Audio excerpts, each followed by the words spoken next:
I think as far as like elected people, like Mhm. the politicians themselves, they're really trying to wing it on a niche audience, which is boomers, white, more probably more affluent boomers. I think that it's almost like the cult is consuming itself, so to speak. Yeah. Like they're deluding themselves into thinking, oh, we might be hearing from our own party how destructive this is, but that's just because they're not true believers. It's basically the ideology consuming itself. It's the snake eating its own tail, so to speak. Yeah, the Republican Party, it shouldn't be an elephant. It should be an Ouroboros. It should be the snake eating its own tail. Yep. I think we need to put in some sort of request for that. But this is so I've noticed a slow evolution of this since the 1990s, and it didn't really like I didn't catch on that this is what was happening until 2012, because before you had the old style Republican Party. You had your more Mitt Romney style Republicans, your John McCain's, people like that. That was the stand. Even Ronald Reagan, honestly, even Ronald Reagan would fit into that category, amazingly enough. And both the Bushes, but they catered to the far right, specifically the evangelical right, starting with their marriage with Jerry Falwell and everything, and the moral majority, and started pushing these niche cultural issues that they really didn't give a fuck about. Like, how much do you think George Bush Sr. cared about abortion? Like, you really think he was like sweating bullets about oh my God, there's some 19-year-old there getting abortion? No, he didn't care about that. But the rubes that supported him actually did. And it was only a matter of time before these people became politically active themselves. And actually, no, it wasn't Sarah Palin when I noticed this. I noticed this with Scott Walker, Mike Huckabee, and Rick Santorum. Those were the Oh guys that I yeah. remember first coming big to the scene. It's like, oh wow, they got a couple of the crazies actually with power now, and this kept growing and growing. And Sarah Palin, I guess, was the culmination of it. Back when John McCain was in one of the dumbest Yeah. moves in And political. you're referring to the 2012 primary, like the Republican primary. That was the primary that I actually started to get politically involved. So I remember that one quite fondly.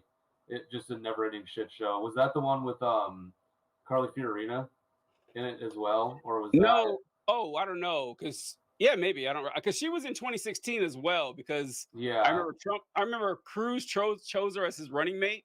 I Hmm. remember that. But anyway, go ahead. Yeah.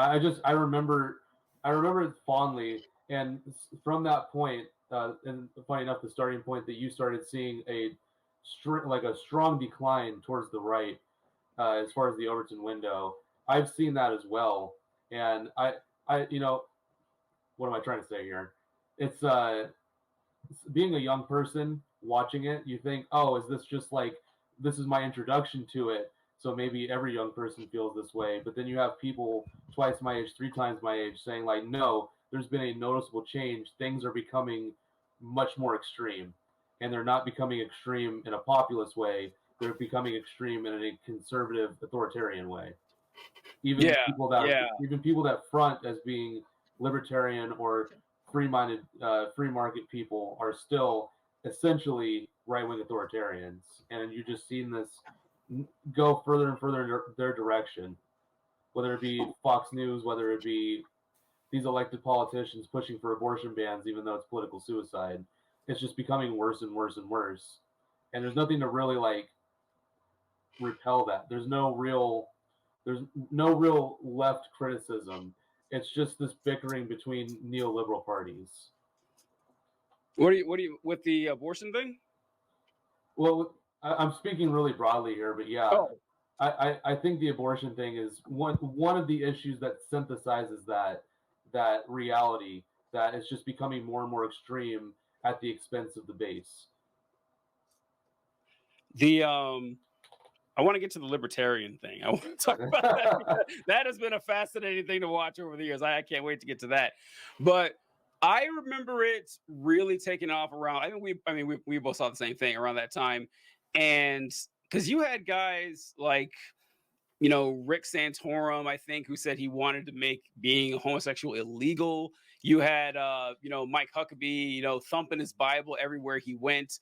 And Sarah Palin, we'll get to, is when it really hit the fan, where Sarah Palin, I remember a lot of people making fun of Sarah Palin back in 20, wait, was it 2008? Sarah Palin, yeah. That Yeah. was 08. Yeah. Yeah, and so I remember a lot of people making fun of Sarah Palin for being unintelligent or something, which I don't think is completely fair to just say, oh, listen to how she sounds. She sounds so, because like they would do stuff.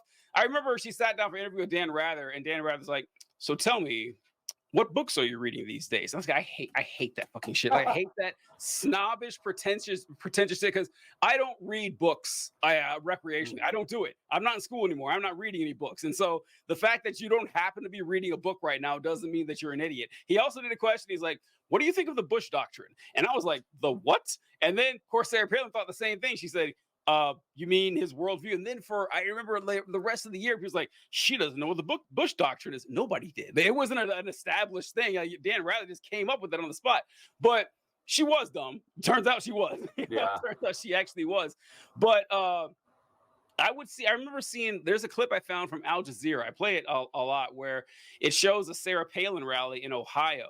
And there's all these voters talking about how, yeah, I'm kind of terrified of Obama because I think he might be a terrorist. I think he might be a Muslim terrorist. It's like, really? Like, you think this guy who's been in American politics for decades now is a terrorist? Like, that's what it's like, no, he's black. That's what your problem is. Like, that's your main issue. Yeah. And it's gotten so much worse since then. Well, actually, it hasn't gotten worse as in like the actual ideology. It's just more and more people in the Republican Party are buying into it.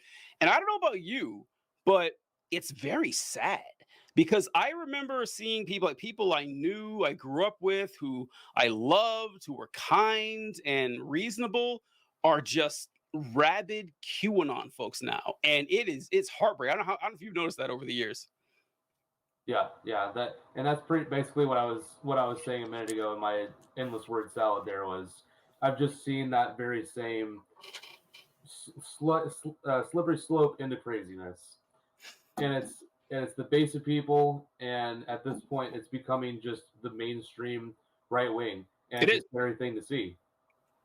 It is. It's why I get so frustrated whenever I see Joe Biden or anybody say that we have got to put a stop to the extreme MAGA Republicans. We need, or Nancy Pelosi saying something like, we need to go back to the Republican parties of the old days. Now, listen, the Republican Party has always been crazy. They're just more vocal about it. Like, this group is like, yeah, granted, it's like, it's like that. Do you remember that meme from a few months back where that lady was on the airplane and she was saying, I don't give two fucks. You guys can all stay here and die if you want, but that man back there is not real. Do you remember that, when that lady was yelling that on the airplane? I think so. It was a meme for a long time. Yeah. And people were like, oh my God, what did she see? Did she see an alien or a shapeshifter and everything?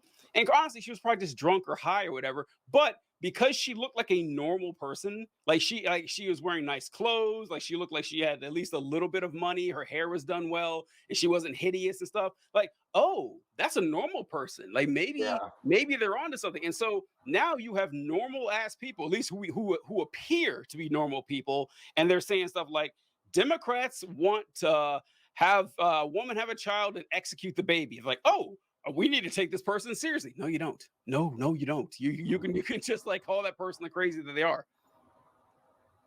Yeah.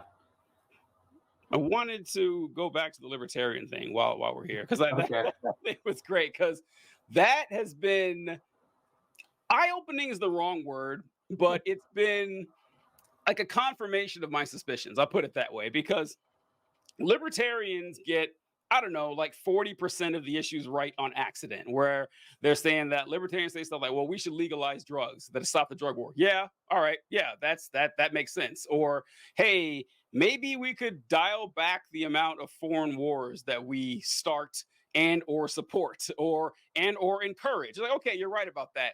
And then they'll be like, yeah, we should get rid of the Civil Rights Act. Okay, no. Okay, you guys run off the rails there. But they've always pretended that they didn't really care about the social issues. They're like they're libertarians. Like, let people do what they want to do. I mean, that's in our name. We're libertarians, but we just want to make sure that, the economy is strong. That's what their whole pitch always was, until Trump came along. Because when Trump came along, all of a sudden, pretty much every libertarian I know was a huge Trump fan. And they were saying stuff that you wouldn't expect a libertarian to say, like, man, we really got to control that border. We need to get the federal government involved in controlling this border here. Yeah. And a lot of them are really cool with this abortion thing too. Yeah, let take away people's right to have an abortion. And so I don't want to say I'm disappointed with libertarians, but I'm infuriated with them, because if you're going to be, the whole point of being a libertarian, honestly, is just to be an asshole. Like that's what you're an asshole. You don't care who knows it. Just stick with it. Just stick with the being an asshole thing. Like, don't become a Nazi, which is what a lot of libertarians are headed towards. Well, I'll tell you the secret. There is no such thing as a right-wing libertarian. Ooh. Those terms are contradictory. I mean, to be right-wing, to conserve, is to use state power or corporate power to enact tradition. That's essentially the core of most conservatism. Libertarianism was originally a leftist alternative to liberalism. True. It's essentially anarchy. Anarchy is a left-wing and a Marxist ideology. So for these right-wingers to call themselves libertarians is nothing but shower curtains on a pig. That's essentially what it is. They're economic feudalists. They're capitalist feudalists. Yes. And even the ones that are honest, that call themselves anarcho-capitalists, are just essentially fascists. They want private markets to dictate public policy, and they don't want as they put it, a monopolistic force, i.e. the government. They don't want a monopoly of violence. They want violence to be distributed in the open market, so that you essentially have these private mercenary groups that respond to private courts that are controlled by the wealthiest corporate owners. We're literally describing what's the fuck that video game called? I'm blanking on the name of the video game right now. It's based in the future, and it's basically like a complete dystopia hellscape. Fallout or something? Or? No. It's it'll come to me in like 20 minutes when the conversations change. But it's so true though. So I always say that, look, libertarianism, like, it does make sense if you stop and think about the world's problems for 5 minutes, but not 1 second longer. Because if you do, you realize, okay, all right, this is going to collapse on itself immediately. Yeah. And like, feudalism is the only outcome of libertarianism. It's the only outcome. And they all think, man, if I just wasn't constrained by the federal government, I could just oh wait, I gotta get this shit down right. TVC archive channel with web. I don't know what that means. that was me. Oh, that was you? Yeah. Oh shit. Okay. Wait. I accidentally used my backup account and then signed into my current account. Okay. Yeah. So what was I saying? Oh yeah, everyone thinks, all these libertarians think, man, if I could just, get Uncle Sam off my back and they would unleash the power of the free market, I could be the next Jeff Bezos. No, you won't. You won't. You will be a slave.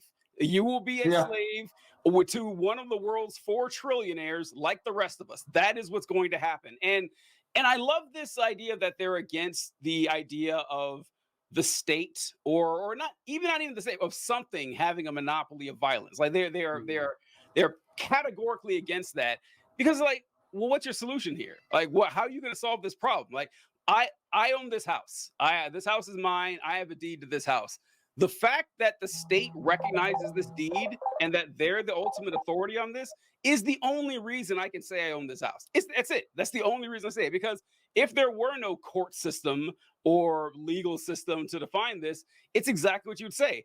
The only reason I own the house is because I have the guns to make sure that I own this house, which makes it incredibly funny that they always love oh yeah, I got to pay my taxes, otherwise men with guns will show up. Buddy, men with guns is going to be the final answer every time. I hate to tell you that. Like, that's how it's going to be. So that's how the world works. And so it's either going to be the men with guns are going to be controlled in a democratic system by all of us, or the men with guns are going to be tiny little fiefdom with warring states until the end of time. And I know which one sounds more appealing to me. I don't know about you.